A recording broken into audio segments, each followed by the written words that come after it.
நீங்க வேட்டில வந்து மனித மாண்பு பற்றியும் இரண்டாம் பகுதியில அவசர பிரச்சனைகள் பற்றியும் விளங்கப்படுத்துறது. எக்ஸாம் பாயிண்ட் ஆஃப் வியூல இந்த மனித மாண்பை வச்சுக்கொண்டு பெரும்பாலும் முதலாவது தேர்ச்சி அந்த முதல் 3 தேர்ச்சிகளுக்குள்ளையும் அதுக்கு பிறகு வந்து பவுலுடைய படிப்பினைகளுக்குள்ளும் பிற்பட்ட பகுதிகளுக்குள்ளையும் இந்த மனித மாண்பு மையமாக வச்சுக்கொண்டு கேள்விகளை அமைக்கலாம்.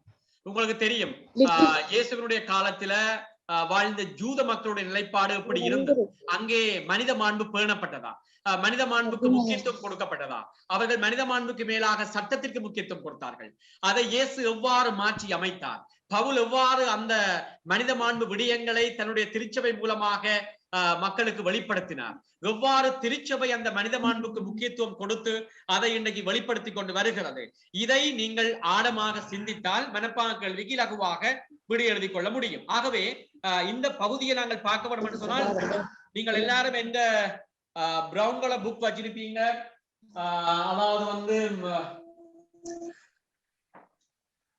அந்த புக்கில வந்து 10வது பாடத்துக்குரிய கேள்விகளை மையமா வச்சுக்கொண்டு தான் நான் இப்ப உங்களுக்கு படிப்பிச்சு கொண்டு வாரன். அதுல 4வது கேள்வியை நீங்கள் பாத்தீங்கன்னு சொன்னால் இன்றைய உலகில் திருச்சபை எனும் தீர்மான தொகுப்பில காணப்படும் முக்கிய படிப்பினைகள். அதுல 4 விடயங்கள் இருக்குது. இந்த 4 விடயங்களும் மனிதனை மையப்படுத்தியது. முதலாவது வந்து குடும்பமும் திருமணம், 2வது மனித பண்பாடு, 3வது சமூக பொருளாதார அரசியல் வாழ்க்கை, 4வது உலக அமைதியும் அதற்கு எதிரான போரும். ஆகவே இந்த 4ம் மனித மாண்பை மையமாக கொண்டது. எவ்வாறு ஒரு குடும்ப வாழ்வு அமைய வேண்டும், திருமணம் குடும்ப வாழ்வினுடைய ஆதாரமாகவும் இந்த திருமணம் வந்து பரஸ்பர அன்பை கொண்டதாகவும் கணவனும் மனைவியும் ஒன்றாகி ஒரு குடும்பத்தின் மூலமாக சமூகத்திற்கு ஒரு ஆதாரமாக விளங்குகின்ற ஒரு நிலைப்பாட்டை நாங்கள் பார்க்கிறோம். அதே வேளையில வந்து மனித பண்பாடு, இந்த மனித பண்பாடு எப்படிப்பட்டதாக இருக்கும் என்று சொன்னால் இன்றைக்கு மனிதர்கள் பல இடங்களிலே வாழ்ந்து கொண்டிருக்கிறார்கள், பல இனங்களாக, பல மொழி பேசுபவர்களாக, பல கலாச்சார பின்னணியிலே இருப்பவர்களாக வாழ்ந்தாலும் அந்த வாழ்வின் அறநெறி பார்வையோடு அவர்கள் வாழ வேண்டும் என்பதை விளங்கப்படுத்தும். சமூக பொருளாதார அரசியல் வாழ்க்கை, மனிதன் வந்து ஒரு தனி தீவு அல்ல, கடலில் மிதக்கிற ஒரு தனி தீவு அல்ல, அவன் வந்து கூட்டாக வாழ அழைக்கப்படுபவன், அதுக்காக படைக்கப்பட்டவன். உங்களுக்கு தெரியும் தொடக்க புத்தகம் 2:22 நீங்கள் படிக்கின்ற பொழுது மனிதன் தனிமையா இருப்பது நல்லதென்று என்று கண்ட கடவுள் அவனுக்கு ஒரு துணையை ஏற்படுத்தி அவளை அவனிடம் அழைத்து வந்து இணைத்து வைத்தார் என்று நாங்கள் பார்க்கிறோம். ஆகவே இந்த ஒரு கூட்டு வாழ்க்கை வாழ அழைக்கப்பட்ட மனிதன், படைக்கப்பட்ட மனிதன் சமூக பொறுப்பு கொண்டவன். ஆகவே அவனுடைய சமூக பொருளாதார அரசியல் வாழ்க்கை எப்படி இருக்கிறது என்பதை பற்றியும் இன்னைக்கு தெரியும். மனிதர்கள் போட்டி பூசல் போர்களோடு என்று வாழ்ந்து கொண்டிருக்கிற இந்த காலத்திலே உண்மையாக உலக அமைதியும் அந்த போர்களில் இருந்து எவ்வாறு விடுதலையும் என்ற ஒரு அடிப்படையிலே இந்த இன்றைய உலகின் திருச்சபை இப்படியான பிரச்சனைகளுக்கு தீர்வு காண முனைகின்றது. அந்த வகையிலே இன்றைய உலகில் திருச்சபை எனும் தொகுப்பில் விளக்கப்பட்டுள்ள மனித மாண்பின் கூறுகளை, அதனுடைய வெளிப்பாடுகளை நீங்கள் பார்க்கலாம். உங்களுக்கு தெரியும், எல்லா மனிதரும் கடவுளின் உருவிலும் சாயலிலும் ஆக்கப்பட்டவர்கள். இதை நாங்கள் மறக்க முடியாது. தொடக்க புத்தகம் 1:27 நீங்கள் வாசிக்கலாம். எல்லா மனிதரும் கடவுளின் உருவிலும் சாயலும் படைக்கப்பட்டவர்கள். ஆகவே மனிதன் தனக்குள்ளே கொண்டிருக்கும் சாயல் இறைச்சாயல். ஆகவே அதை நாங்கள் ஏற்றுக்கொள்ள வேண்டும். இதனால் கடவுள் அளிக்கும் சுதந்திரம் அவர்களது பிறப்புரிமையாகிறது. கடவுள் மனிதனுக்கு சுதந்திரம் கொடுக்கிறார். உன்னை அன்றி உன்னை படைத்த கடவுள் உன்னை அன்றி உன்னை மீட்க மாட்டார் என்று சொல்லப்படுகிறது. ஆகவே கடவுள் எங்களை படைக்கிற பொழுது எங்களை கேட்கவில்லை. ஆனால் எங்களை மீட்க வேண்டும் என்று சொன்னால் கடவுள் நிச்சயமாக எங்களுடைய சம்மதத்தோடு தான் எங்களை மீட்பார் என்று நாங்கள் பார்க்கலாம். ஆகவே அந்த கடவுள் படைக்கிற பொழுது சுதந்திரம் கொடுத்திருக்கிறார். கடவுளுக்கு தெரியும் ஆதாமும் அவளும் பாவம் செய்வாங்கள் என்று தெரியும். ஆனாலும் கடவுள் அவங்களுக்கு கொடுத்த சுதந்திரத்தில கை வைக்கவில்லை. அதைத்தான் நாங்கள் வடிவாக விளங்கிக் கொள்ள வேண்டும். அவர் வந்து அதிலே மிகவும் மிகவும் நேர்கணிய சிந்தனை உடையவராக இருக்கிறார். மனிதனுக்கு சுதந்திரம் கொடுத்தார். அவன் தன்னுடைய வாழ்க்கை அனுபவத்தின் மூலமாக கடவுளை பற்றி கொள்ள அவர் அனுமதி கொடுக்கிறார். அவர்கள் அறிவும் அறநெறி உணர்வும் கொண்டவர்களாய் இருக்கிறார்கள். அவர்கள் அறிவும் அறநெறி உணர்வும் கொண்டவர்களாக இருக்கிறார்கள். மனிதர்கள் அறிவு கொண்டவர்கள். ஆகவே இதை நீங்கள் வடிவாக பார்க்கலாம். அவர்களிடம் இருக்கிற அறிவு பகுத்தறிவு, நன்மை என்ன தீமை என்ன என்பதை கண்டுகொள்ளக்கூடிய அறிவு. ஆகவே எதை செய்ய வேண்டும், எதை செய்யக்கூடாது, எப்படி வாழ வேண்டும், எதை பின்பற்ற வேண்டும் என்கின்ற விடயங்கள் மனிதர்களிடம் நிறையவே உண்டு. ஆகவே மனிதர்கள் அதை கையாளுகின்ற பட்சத்திலே அவர்களுடைய வாழ்க்கை இறைவனுக்கு ஏற்ற வாழ்க்கையாக அமைகிறது என்ற சிந்தனையை நாங்கள் கருத்திலே கொள்ள முடியும். அனைத்திலும் ஆழ்பொருள் தேடும் ஆர்வம் அவர்களிடம் இயல்பாக இருக்கிறது. அதாவது எதை நாங்கள் பற்றி கொள்ள வேண்டும், எதை பற்றினால் வாழ்க்கையில் முன்னேற முடியும், அதனுடைய தாற்பயம் என்ன, அது ஏன் விடப்படுகிறது என்கின்ற விடயங்களை அலசி ஆராய்ந்து பார்க்கக்கூடிய தன்மை மனிதர்களே காணப்படுகிறது. அவர்களது மனச்சான்றின் ஒளியில் நல்லதையே தேடி தீயதை தவிர்த்து நடக்கும் ஆற்றல் பெற்றவர்கள். அன்பான பிள்ளைகளே, எங்கள் ஒவ்வொருவருக்குள்ளும் கடவுளுடைய குரல் பேசிக் கொண்டிருக்கிறது. அந்த கடவுளுடைய குரலுக்கு பெயர்தான் மனச்சான்று. அது எப்பொழுதும் எங்களை நல்ல வழி நோக்கியே நடத்தி செல்லும். நாங்கள் பல வேளைகளில் அந்த மனச்சான்றுக்கு செவி சாய்க்காமல் இருப்பதனாலேயே நாங்கள் சில வேளைகளில் பின்னோக்கி தள்ளப்படுகிறோமே தவிர, நாங்கள் மனச்சான்றுக்கு உண்மையாகவே செவிமடுப்போமாக இருந்தால் வாழ்க்கையில் நாங்கள் இலகுவாக முன்னேற முடியும் என்பதைத்தான் இந்த மனித மாண்பின் கூறுகள் அல்லது வெளிப்பாடுகள் எங்களுக்கு சொல்லி தருகின்றன. ஆகவே இதை அடிப்படையாக வச்சுக்கொண்டு அமைப்பு வினாவில உங்கள்கிட்ட கேட்கலாம், இன்றைய உலகின் திருச்சபை என்னும் கொள்கை திரட்டிலே குறிப்பிடப்படும் மனித மாண்பின் பண்புகள் என்ன என்று கேட்கலாம். மனித மாண்புடைய பண்புகள் என்ன? மாண்புடன் ஆக்கப்பட்ட மனிதர்கள் எவரும் தனிமரமாக வாழ்ந்து தலைத்திட இயலாது. மனிதர் கடலில் மிதக்கும் தனித்தீவுகள் அல்ல, அவர்கள் மாண்புடன் ஆக்கப்பட்ட மனிதர்கள். ஆகவே சமூகமாக வாழ்வது முக்கிய பண்பாகும். மனிதன் சமூகமாக வாழ்வது முக்கிய பண்பாக இருக்கிறது.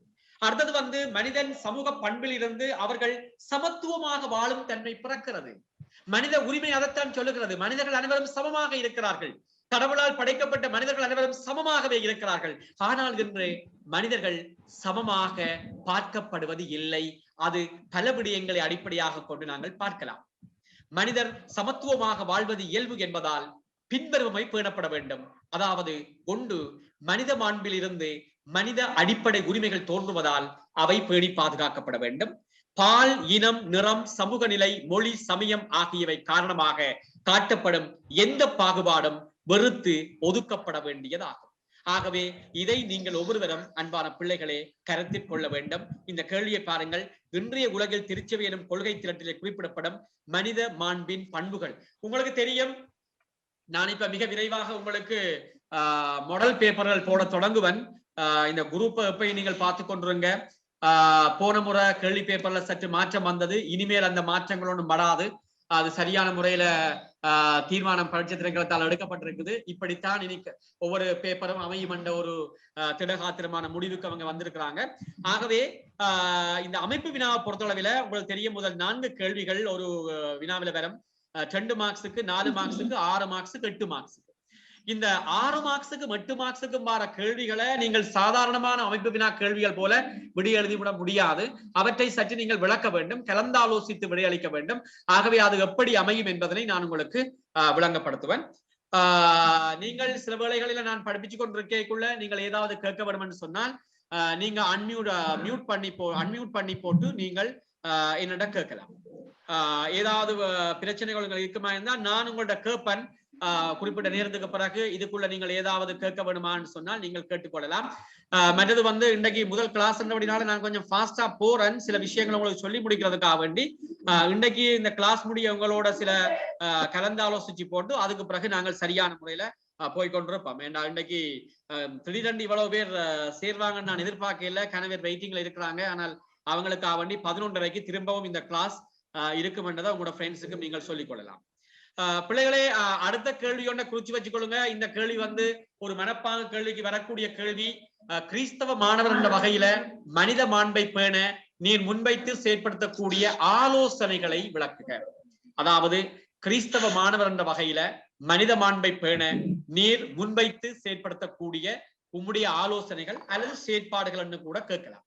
இது ஒரு நல்ல கேள்வி, எக்ஸாம் பாயிண்ட் ஆஃப் வியூ கேள்வி. இந்த கேள்வியை நீங்கள் எதிர்பார்த்து படிக்கலாம். ஏனென்றா இந்த கேள்வி பல பகுதிகளுக்குள்ள சேர்ந்து வரக்கூடிய கேள்வியாக இருக்கும். இன்றைய சமூக பொருளாதார அபிவிருத்தி பணிகளில செயற்பாட்டுடன் பங்கு கொண்டு நீதிக்காகவும் அன்புக்காகவும் போராடி மனித அபிவிருத்திக்கும் உலக அமைதிக்கும் துணை புரிதல். இது ஒரு மிக முக்கியமான விடயமாக இருக்கிறது. அனைத்து கிறிஸ்தவர்களும் தமது கடமைகளையும் பொறுப்புகளையும் சரியாக நிறைவேற்ற வேண்டும். பிள்ளைகளை நீங்கள் இந்த மனப்பான்மை கேள்விக்கு விடியெழுதைக்குள்ள பல பேர் நீங்க வேற வேற இடங்கள்ல பார்த்து எழுதின விடைகளை அப்படி பாடமாக்கிட்டு எழுதுன தன்மை காணக்கூடியதாக இருக்குது. நீங்க பல பேர் மறந்து போறீங்க. இந்த மனப்பான் கேள்விக்கு நீங்க விடை எழுதுற பொழுது நீங்கள் மாணவர்கள் என்றதை மறக்க வேண்டாம். நீங்கள் நாட்டின் தலைவர்கள் அல்ல. நீங்கள் பெரிய பெரிய பிரச்சனைகளுக்கு தீர்வு கூறுகின்ற செயற்பாட்டாளர்களும் அல்ல. நீங்கள் சாதாரணமாக மாணவ மாணவிகள் அல்லது இளைஞர்கள், யுவதிகள். அந்த அடிப்படை மட்டத்திலே இருந்து கொண்டு சிந்தித்து விடை எழுதினால் அந்த மனப்பாங்க கேள்விக்கு கொஞ்சம் கூட நீங்கள் புள்ளிகளை பெறலாம். நான் போன வருடம் ஒரு புத்தகம் ஒன்று வெளியிட்டேன், ஒரு நீல புத்தகம், பரீட்சை வழிகாட்டி என்று. அதிலே நான் எப்படி மாணவர்கள் மனப்பாங்க கேள்விக்கு விடை எழுத வேண்டும் என்பதனை நான் அதிலே முற்றுமுழுதாக எழுதி காட்டியிருக்கிறேன். ஆகவே அதை நீங்கள் எழுதி கொள்ளலாம், அல்லது நான் அப்படியான விடைகளை உங்களுக்கு குரூப்பில் போட முடியும் என்றால் நான் போடுறேன். ஆகவே நீங்கள் அதை கருத்தில் கொள்ள வேண்டும். ஒரு மாணவர்கள் அல்லது இளைஞர்கள், யுவதிகள் என்ற ஒரு ஸ்தானத்தில் இருந்து விடை கூறக்கூடியதாக உங்களுடைய விடைகள் இருக்க வேண்டும். பொது நலனுக்காக உழைத்தல், அதாவது இந்த பொது நலன் என்றது மாணவ மாணவிகள் மட்டிலே என்ன? ஒரு பாடசாலையிலே தவறான வழியிலே செல்லுகின்ற உங்களுடைய நண்பர் நண்பியருக்கு சரியான ஒரு வழித்துணையாக நீங்கள் செயற்படுவது, அவர்கள் விடுகிற பிழைகளை அவர்களுக்கு எடுத்துச் சொல்லுவது, உங்களுக்கு அவர்கள் செவிசாய்க்காத பட்சத்திலே ஆசிரியர்கள் மூலமாக, பெற்றோர்கள் மூலமாக அவர்களை நல்வழிக்கு கொண்டு வருவதற்கு நீங்கள் முயலுவது, வறிய மாணவர்களுக்கு நீங்கள் உதவி செய்வது, அல்லது பல்வேறுபட்ட சிக்கல்களுக்குள்ளே தவிக்கின்ற மாணவ மாணவிகளுக்கு நீங்கள் ஆறுதலாக இருப்பது, ஆசிரியர்களோடு நீங்கள் ஒத்து போவது, பாடசாலையுடைய முன்னேற்றத்திற்கு உங்களான முழுமையான பங்களிப்பை செய்வது, சமுதாயத்திலே உங்களுக்கு கீழே இருக்கின்ற சிறுவர்களுக்கு வழிகாட்டிகளாக இருப்பது, அவர்கள் விட இருக்கின்ற பிரச்சனைகளில் இருந்து அவர்களை பாதுகாப்பது, இப்படியான விடயங்கள் தான் உண்மையாகவே மாணவ மாணவிகளாகி நீங்கள் சிந்திக்கக்கூடிய விடயமாக இருக்கு. மனிதனது உடல் உள ஆன்மீக தேவைகளை அறிந்து அவற்றை நிறைவேற்றுதல். நீங்கள் இப்பொழுது தங்கி வாழ்வர்களாக இருக்கிறீங்க. பொதுவாக உங்களுடைய செலவுகளுக்கு நீங்கள் உங்களுடைய பெற்றோர்களிடத்தான் நீங்கள் கேட்கப்படும். அப்படி இருக்கைக்குள்ள நீங்கள் மற்றவர்களுக்கு உதவி செய்ய முடியாது. ஆனால் நீங்கள் படிக்கிற பிள்ளைகள், பல விடயங்களை அறிந்து வைத்திருப்பவர்கள், வறியவர்கள், யாரிடம் போனால் அவர்களுக்கு உதவி கிடைக்கும் என்று உங்களுக்கு தெரியும். ஆகவே அவர்களிடம் அனுப்பி அவர்கள் அவ்வாறான உதவிகளை பெற்றுக் கொள்வதற்குரிய வழிகளை நீங்கள் செவிக்கலாம். கடவுளின் சாயலாக படைக்கப்பட்ட மனிதன் மனித ஆளுமை, ஞானம், உண்மை, சுதந்திரத்தை காக்க வேண்டும். ஆகவே முக்கியமான விஷயம் நீங்கள் பொறுப்புள்ள பிள்ளைகளாக வாழுதல். உங்களுடைய கடமைகள், உரிமைகள் என்ன என்பதை அறிந்து கொள்ள. இக்காலத்திலே உங்களுடைய உன்னதமான கடமை நீங்கள் படிப்பது. வீட்டில் இருந்து கொண்டு உங்களுடைய பெற்றோர்களுக்கு முடிந்தவரை உதவி செய்வது, ஏதோ ஒரு விதத்திலே உங்களுடைய பங்களிப்பை உங்களுடைய குடும்பத்துக்கு கொடுப்பது, இதுதான் உங்களுடைய கடமையாக, உரிமையாக இருக்கிறது. சமூகத்திலே ஒற்றுமையாக வாழ்தல். இன்றைக்கு பிள்ளைகளே, இந்த முறை நான் ஒரு கேள்வி எதிர்பார்க்கிறேன். இந்த தற்கொலையை சம்பந்தமாக வச்சுக்கொண்டு சில வேளையில் ஒரு மனப்பான்மை கேள்வி கேட்கலாம். என்று மனிதர்கள் தங்களையே அழித்துக் கொள்ளும் அளவிற்கு தற்கொலை செய்து கொள்ளுகிறார்கள். கிறிஸ்தவ மனப்பான்மையில் இவ்விடயத்தை ஆராய்க என்று கேட்கலாம். இதை நான் மாடல் பேப்பர்களை போட்டு உங்களுக்கு விளங்கப்படுத்துவேன். இன்றைக்கு மாணவ பருவத்திலே இருக்கின்ற பிள்ளைகள், அதிகமானவர்கள் தங்களுடைய வாழ்வை இழக்கும் அளவிற்கு வருகிறார். அதுக்குரிய பிரச்சனைகள் என்ன என்பதை நாங்கள் பார்க்கின்ற பொழுது, குறிப்பாக நட்பு வட்டாரங்களிலே அல்லது மாணவ பிராயங்களிலே அவர்களோடு சேர்பவர்களால் ஏற்படுகிற பிரச்சனைகளுடைய விளைவுதான் இதற்கு காரணமாக இருக்கிறது. ஆகவே அப்படிப்பட்ட நிலையில் இருந்து நீங்களும் உங்களை காப்பாற்றி அத்தகைய நிலையில் இருப்பவர்களையும் காப்பாற்றுவது உண்மையாகவே மனித மாண்பை போற்றுகின்ற அல்லது அதை வளர்க்கின்ற செயற்பாடாக இருக்கும் என்பது என்னுடைய கருத்தாக இருக்கும். ஆகவே இதை மையமா வச்சுக்கொண்டு இன்றைய உலகிலே திருமணம், குடும்பம் எவ்வாறு உள்ளன என்று 2ஆம் வத்திக்கான் சங்கத்தினுடைய பார்வையில் நாங்கள் பார்க்கின்ற பொழுது, சங்கம் திருமணத்தை, குடும்பத்தை அடிப்படை மனித உறவாக பார்த்து அதனை அன்பு சமூகம் என வரையறுத்தது. அதில் மனித மைய ஆழ்நிலை அன்புறவு இன்றியமையா இடம்பெறுவதை காண முடிகிறது. ஆனால் அன்பான பிள்ளைகளே, இன்றைக்கு இந்த திருமணமும் குடும்ப வாழ்வும் எப்படி இருக்கிறது என்பது எங்களுக்கு தெரியும். இன்றைக்கு எத்தனையோ வழிகளிலே ஆடம்பரமாக கொண்டாடப்பட்டு பணச்செலவுகளோடு ஒரு திருமணம் நடத்தி வைக்கப்பட்டு அந்த திருமணம் ஒரு குறிப்பிட்ட காலத்தில் முறிந்து போகின்ற ஒரு துர்ப்பாக்கிய நிலையை எங்களுடைய சமூகத்திலே நாங்கள் பார்க்கக்கூடியதாக. இதை நீங்கள் வடிவாக பார்க்கலாம். அதனாலே நான் பலருக்கு சொல்றது, இன்றைய திருமணம் எல்லாம் ஒரு நாள் ஒரு வார திருமணங்களாகவே இருக்கிறது. திங்கட்கிழமைகளிலே சந்திப்பு, செவ்வாய்க்கிழமைகளிலே காதல், புதன்கிழமைகளிலே கல்யாணம், வியாழக்கிழமை சண்டை, வெள்ளிக்கிழமை விவாகரத்து, சனிக்கிழமை ஓய்வு, ஞாயிற்றுக்கிழமை 2ஆம் கல்யாணம் என்று இந்த திருமண வாழ்க்கை ஒரு மந்த கதியிலே போய்கொண்டிருப்பதை நாங்கள் பார்க்கக்கூடியதாக இருக்கிறது. ஆகவே நீங்கள் அந்த ஒரு பருவத்திலே இருக்கிற பிள்ளைகள், இளைஞர்கள், யுவதிகள் என்ற ஸ்தானத்தில் இருந்து அங்காலே பருவமாற்றத்தில் கலந்து போகிற நிலையிலே ஒரு உன்னதமான அறிவை, முதிர்ச்சியான அனுபவத்தை நீங்கள் பெற்றுக்கொள்வது சால சிறந்தது. ஆகவே திருச்சபையினுடைய படிப்பினைகளுக்கு நீங்கள் செவிசாய்த்துக் கொள்ளுங்கள். திருமண அன்பினால் உருவாகும் நெருங்கிய உறவு சமூகம் குடும்பமாகும். அதனை படைப்பின் கடவுள் ஏற்படுத்தினார். மனிதர்கள் திருமணத்தை ஏற்படுத்தல. அதனால்தான் மத்தேயு புத்தகத்தில் நாங்கள் பார்க்கிறோம், கடவுள் இணைத்ததை மனிதன் பிரிக்காதிருக்கட்டும் என்று சொல்லப்படுகிறது. ஆகவே இது கடவுளுடைய ஏற்பாடு. ஆகவே இதை நாங்கள் யாருமே ஒரு சாதாரணமான ஒன்றாக கருதிவிட முடியாது. திருமண அன்பிலே ஆழ்நிலை சார்ந்ததும் பின்வாங்க கூடாத இசைவிலும் உருவானது குடும்பம். இறை திட்டத்திற்கு ஏற்ப சமுதாயத்தின் முன்னிலையில் நீடித்து நிற்கும் ஒரு அமைப்பே குடும்பம். குடும்பம்தான் சமுதாயத்தின் அடித்தளமாக இருக்கிறது. ஏனென்றால் ஞானத்தை அதிகமாக பெறவும், மனித உரிமைகளை சமூக வாழ்வு தேவைகளோடு இணைக்கவும், பல தலைமுறைகள் ஒன்று கூடி ஒருவருக்கொருவர் உதவி புரிந்து வாழும் இடமாக குடும்பம் உள்ளது. ஆகவே குடும்பம் மனித பண்பை வளமுறை செய்கின்ற பள்ளியாகும். மனித உயிரை வழியாக வழங்கும் காக்கும் உயரிய கடமையை கடவுள் திருமணம் வழியாக குடும்பத்திடம் ஒப்படைத்துள்ளார். திருமணமானோர் திருமண அன்பில் பிரமாணிக்கமாக வாழ்வதால் இயேசு கிறிஸ்துவின் வாழ்வு, பாடுகள், மரணம், உயிர்ப்பு வழியாக வெளிப்படுத்தப்பட்ட இறை அன்புக்கு சாட்சியம் பகர்கின்றனர். ஆகவே அன்பான பிள்ளைகளே, இந்த குடும்பத்தை பற்றி நீங்கள் வடிவா கண்டுகொள்ளுங்க. இந்த குடும்பம் திருமணம் பற்றி நாங்கள் 3 இடங்களிலே பார்க்கிறோம். முதலாவது 3ஆவது தேர்ச்சியில பார்க்கிறோம், ஜூத சமூகத்தை அடிப்படையாக கொண்டு. அதுக்கு பிறகு 5ஆவது பாடத்தில பவுலுடைய படிப்பினைகளை பார்க்கிறோம். பிறகு 10ஆவது பாடத்தில பார்க்கிறோம். ஆகவே இந்த குடும்பம் உங்களுடைய எக்ஸாம் பாயிண்ட் ஆஃப் வியூல ஒரு முக்கியமான பகுதியாக இருக்கும். ஏனென்றால் அது 3 தேர்ச்சிகளுக்குள்ள வருவதனால் எங்கேயோ ஒரு இடத்துல இந்த மனப்பாக கேள்வியாகவோ அல்லது நேரடி கேள்வியாகவோ போடக்கூடிய தன்மையை நீங்கள் பார்க்கலாம். ஆகவே இந்த திருமணம் குடும்பத்தின் மாண்பை பேணி வளர்த்தலுக்கு சங்கம் சில விடயங்களை முன்வைக்கும். அதை நீங்கள் பார்க்கவும். அதாவது இவ்வளவுதான் அண்டு இல்ல, இருந்தாலும் சங்கம் இப்படியான விடயங்களுக்கு சில வழிகளை சொல்லித் தருகிறது.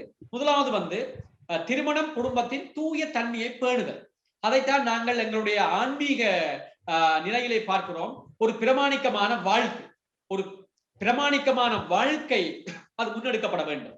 ஒரு கணவன் மனைவிக்கிடையே, பெற்றோர்கள் பிள்ளைகளுக்கிடையே ஒரு பிரமாணிக்கமான அன்பு நிறைந்த, விட்டு கொடுக்கின்ற, புரிந்துணர்வு கொண்ட, மன்னிக்கின்ற ஒரு வாழ்க்கை வாழப்பட வேண்டும். அடுத்தது திருமண அன்பை களங்கமின்றி பிளவுபடா தன்மையுடன் வாழும். இன்றைக்கு அதுதான் பெரிய பிரச்சனையாக இருக்கிறது. இந்த பிரமாணிக்கம் அண்டது இல்லாமல் போகின்ற பொழுது அங்கே ஒரு சுயநல வாழ்க்கை எழுகிறது. கணவன் தனக்காக, மனைவி தனக்காக வாழுகின்ற ஒரு வாழ்க்கை தொடங்குகின்ற பொழுது அங்கே திருமண அன்பு முறிந்து போகின்றது. பிரமாணிக்கம் அற்ற தன்மை எழுகின்றது. அதே வேளையில திருமண அன்பு தன்மையிலேயே பிள்ளைகளை பெற்று பயிற்றுவிப்பதற்கென்று அமைக்கப்பட்டுள்ளது. திருமண அன்பு மனித உயிர் மட்டிலே மதிப்பும் உயிர் காக்கும் தன்மையும் கொண்டிருக்கிறது. ஆகவே அதை ஒரு புனிதமாக நீங்கள் கண்டுகொள்ள வேண்டும்.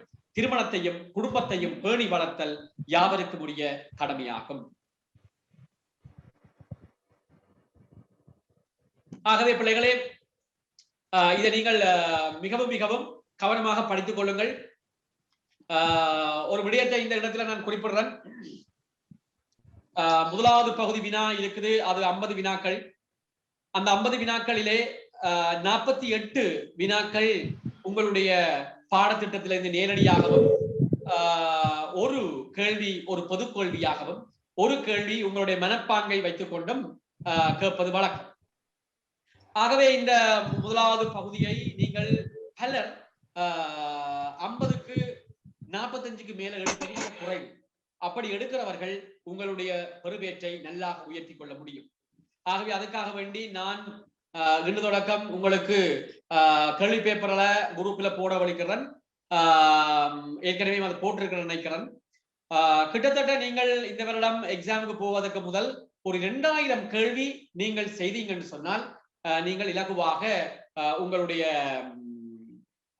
இதுல வெற்றி பெற முடியும். ஆகவே எப்படி நீங்க இந்த 2000 கேள்விகளை என்னட்ட இந்த எடுப்பீங்கன்னு சொன்னால் அது உங்களுடைய முயற்சியில்தான் இருக்குது. நான் முடிந்த வரையில இதுல சில விடயங்களை நான் போட பார்ப்பேன். ஆகவே இந்த MCQ வினாவில மிக கவனமாக இருங்க. அது 2வது விடயம் வந்து அமைப்பு வினா. இந்த அமைப்பு வினா ஆரம்ப காலங்களில எப்படி வந்ததுன்னு சொன்னால் ஒரு வினா பகுதிக்குள்ள 5 வினாக்கள் வரும். அந்த 5 வினாக்களும் 4 மார்க்ஸை கொண்டது. எல்லாருக்கும் எல்லா விடயத்துக்கும் 4 விடைகள் எழுதினால் போதுமானதாக இருக்கும். ஆனா இப்ப வந்து எப்படி இருக்குன்னு சொன்னால் அது வந்து ஒரு 4 கேள்விகள் வருகிறது. அந்த 4 கேள்வியிலையும் வந்து ஒவ்வொரு கேள்விக்கும் உரிய புள்ளிகள் வேறுபட்டு காணப்படுது. 2, 4, 6, 8 பேர். ஆகவே அதுக்கேற்ற விதத்திலே நீங்கள் விடைகள் எழுதி பழக வேண்டும். அதை நாங்கள் மாதிரி வினாத்தாள் வகுப்பிலே நாங்கள் பார்த்துக் கொள்வோம். அதே போல கற்ற வினாக்கள் ஆனா ஆவண்ணா பிரிவு 10 புள்ளிகள். அதுக்கும் நீங்கள் எப்படி எழுத வேண்டும் என்ற விடயங்களை நீங்க தெரிந்து வைத்துக் கொள்ள வேண்டும். அதை நான் யூடியூப்லையும் சில வேளையில படிப்பிச்சு போடுவேன். சில யூடியூப்களுக்கு போட்டிருக்கிறேன். அதை நீங்க பாருங்க. அந்த யூடியூப்பை நீங்க சப்ஸ்கிரைப் பண்ணி விட்டீங்கன்னு சொன்னால் நான் எப்பப்பெல்லாம் யூடியூப் போடுவேனோ அது உங்களுக்கு நேரடியாக வந்து கிடைக்கும். ஆகவே இந்த விடயங்களை நீங்க பெற்றுக்கொள்ள வேண்டும். குறிப்பாக இந்த 10வது பாடம் பிள்ளைகள் படிப்பது குறைவு. ஏனால் அது அரசியலே இருக்கிற பாடம் என்றதுனால. ஆனால் எக்ஸாம் பாயிண்ட் ஆஃப் வியூல மிக முக்கியமான பாடம் இதாக இருக்கும். சில வேளையில சில கஷ்டமாகவும் இருக்கும்.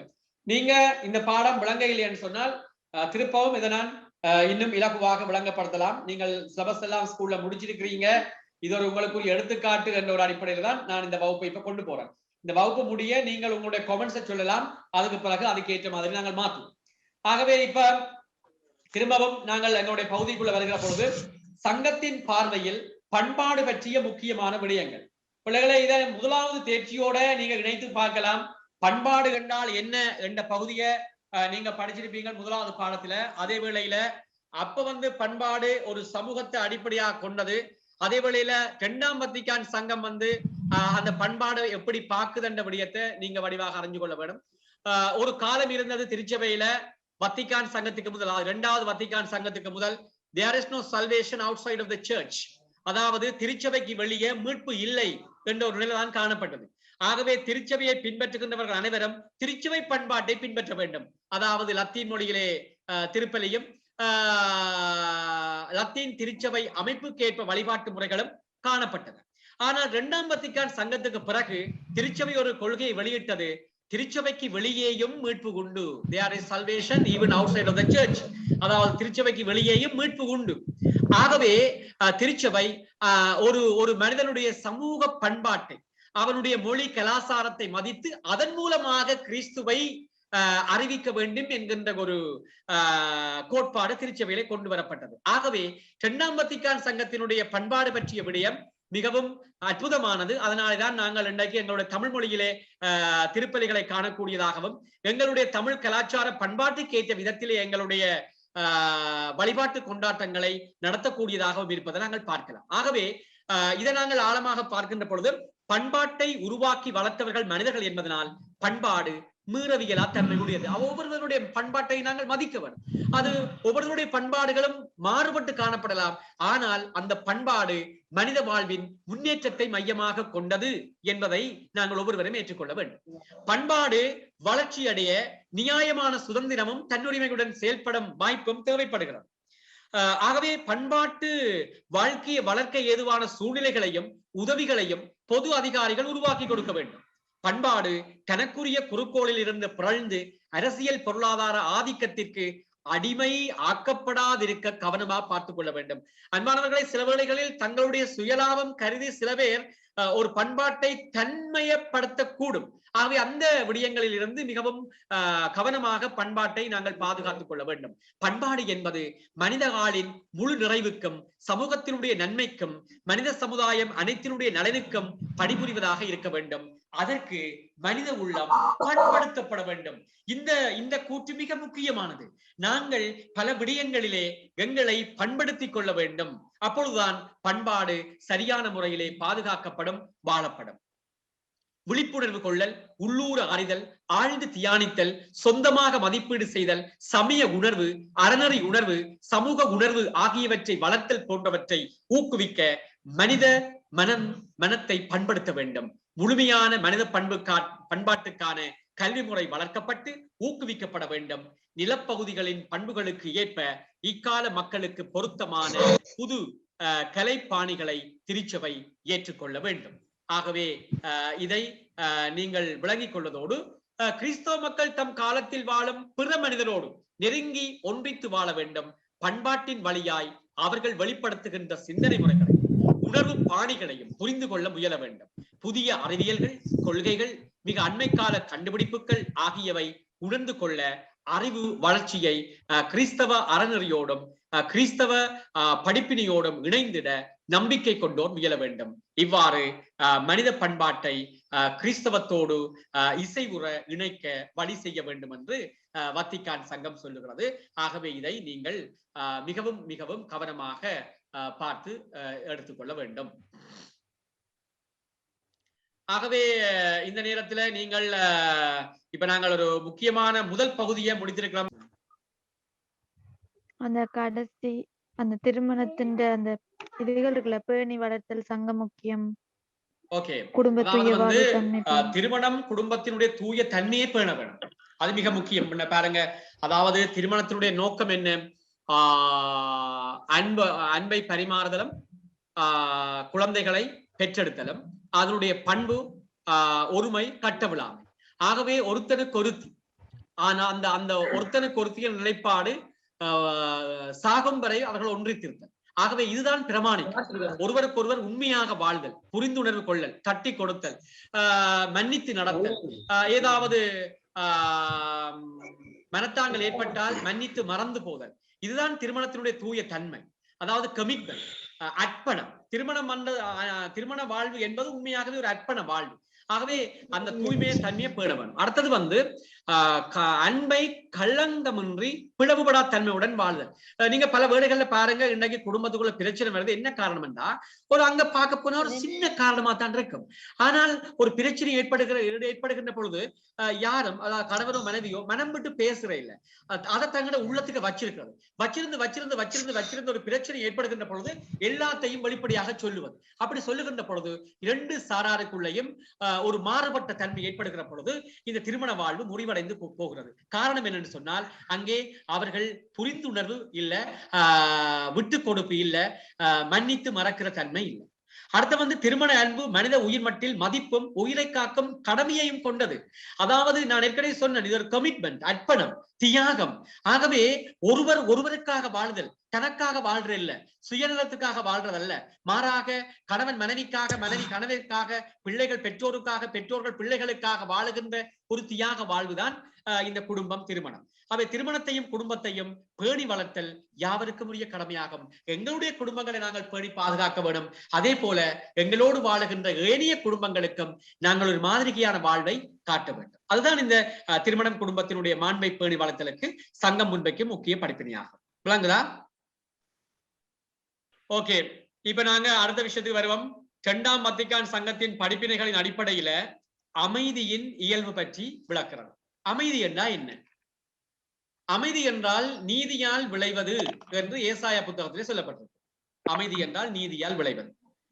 ஆனால் எங்களுடைய இன்றைய காலகட்டத்தில அமைதி ஒரு எட்டாத கனியாகவே இருக்கிறது என்பது எல்லோருடைய கருத்தாகவும் இருக்கும். அமைதி ஒரு எட்டாத கனியாகவே இருக்கிறது என்று சொல்லுவாங்க.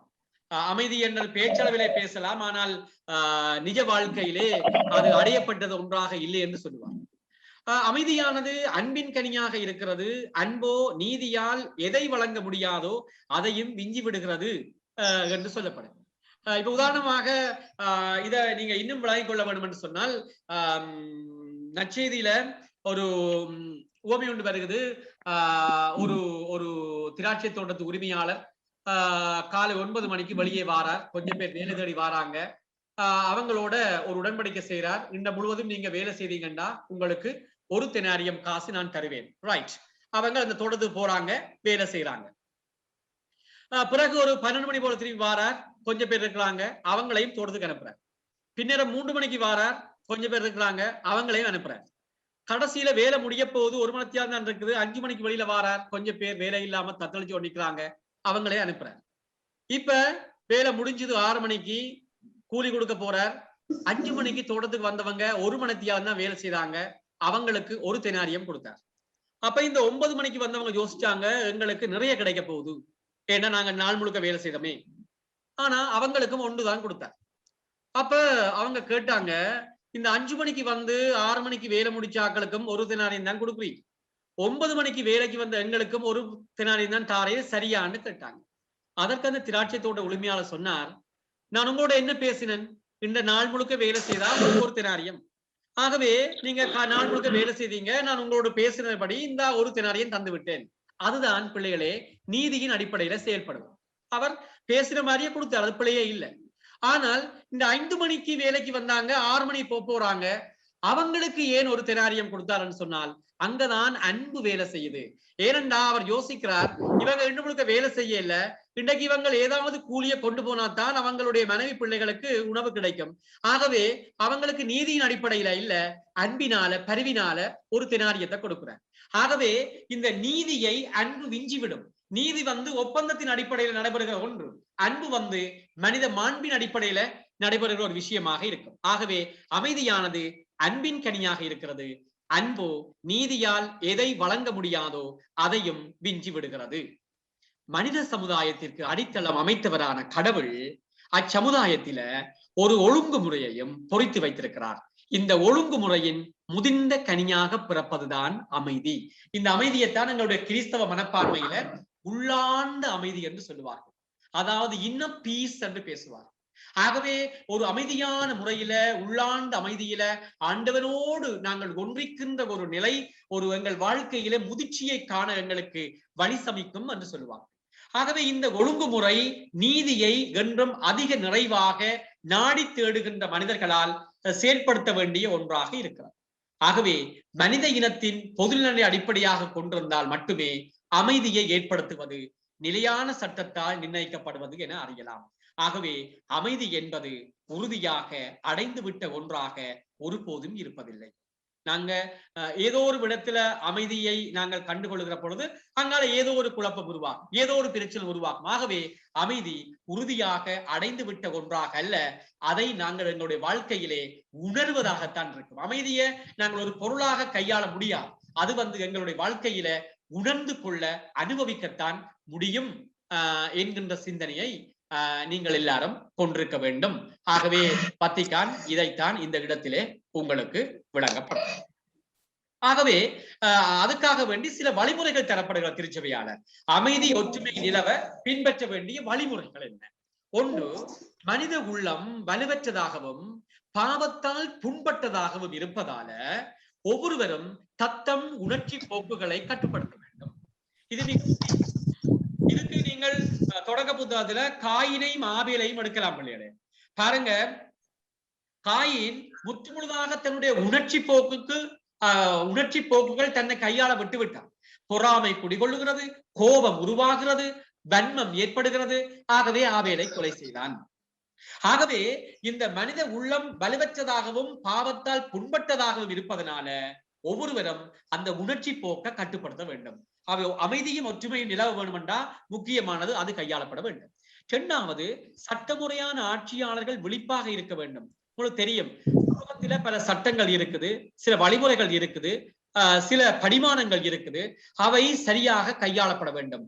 அதற்கு ஒரு சமூகத்தை மேற்பார்வை செய்து அந்த சமூகத்தின் தலைவர்கள் அது உண்மையாகவே வாழப்படுகிறதா என்பதில் விழிப்பாக இருக்க வேண்டும். அடுத்தது பிள்ளைகளே, தனி மனித நலன் பாதுகாக்கப்பட வேண்டும். எங்க அமைதி இல்லாமல் போகும் என்று சொன்னால், ஒரு தனி மனித நலன் பாதுகாக்கப்படாத பட்சத்தில அங்கே அந்த தனி மனிதனுடைய வாழ்க்கையில அமைதி இருக்கா. அந்த தனி மனிதனுடைய வாழ்க்கையில அமைதி இல்லை என்ற போது அந்த குடும்பத்தில் அமைதி இருக்கா. அந்த குடும்பத்தில் அமைதி இல்லாத பொழுது ஒரு சமூகத்தில் அமைதி இருக்காது. ஒரு சமூகத்தில அமைதி இல்லாத பட்சத்தில ஒரு நாட்டில் அமைதி இருக்காது. நாட்டிலே அமைதி இல்லாத பட்சத்தில ஒரு உலகத்திலே அமைதியை நாங்கள் கண்டுகொள்ள முடியாது. ஆகவே ஒரு தனி மனித நலன் பாதுகாக்கப்படாத பட்சத்தில உலகம் முழுவதும் அமைதியை இழக்கின்ற ஒரு துர்ப்பாக்கிய நிலை ஏற்படலாம். மனிதர்கள் தங்கள் அருள்நெறி வளங்களையும் படைப்பாற்றல் மிக்க திறமைகளையும் தங்களுக்குள்ளே மனம் வந்து நம்பிக்கையோடு பகிர்ந்து கொள்ள வேண்டும். இந்த அமைதி ஒற்றுமைக்கு இன்னொரு காரணம், இன்னைக்கு பாருங்க, தொழிலாளர்கள் போராட்டம், சமூகங்கள் போராட்டம், ஏனைய துறைகள் இருப்பவர்கள் போராட்டம், சம்பளத்துக்காக போராட்டம், இவையெல்லாம் என்ன காரணம் என்று சொன்னால் அங்கே சரியான பகிர்வு இல்லை. வளங்கள் ஒரு சிலரிடம் அதிகமாகவும் மற்றவர்களிடம் இல்லாமல் இருப்பது, இல்லாதவர்கள் தங்களுடைய உரிமைகளுக்காக போராடுகிறார்கள். அதனாலே அமைதி இல்லாத ஒரு தன்மை ஏற்படுகிறது. பிறரையும் அவர்களுடைய மாண்பையும் உறுதியான உள்ளத்தோடு மதித்தல், சகோதர உறவை பேரார்வத்துடன் கடைபிடித்தல் அமைதியை கட்டியெழுப்ப இன்றியமையாதாகும். ஆகவே இவை பின்பற்றப்படுகின்ற பொழுது அமைதி உருவாகும். கிறிஸ்தவர்கள் அன்பின் அடிப்படையில் உண்மை பேசி உண்மையிலேயே அமைதி வலிவை தழுவிய மனிதனோடு ஒன்று சேர்ந்து அமைதிக்காக வேண்டவும் அமைதியை நிலைநாட்ட வேண்டும்.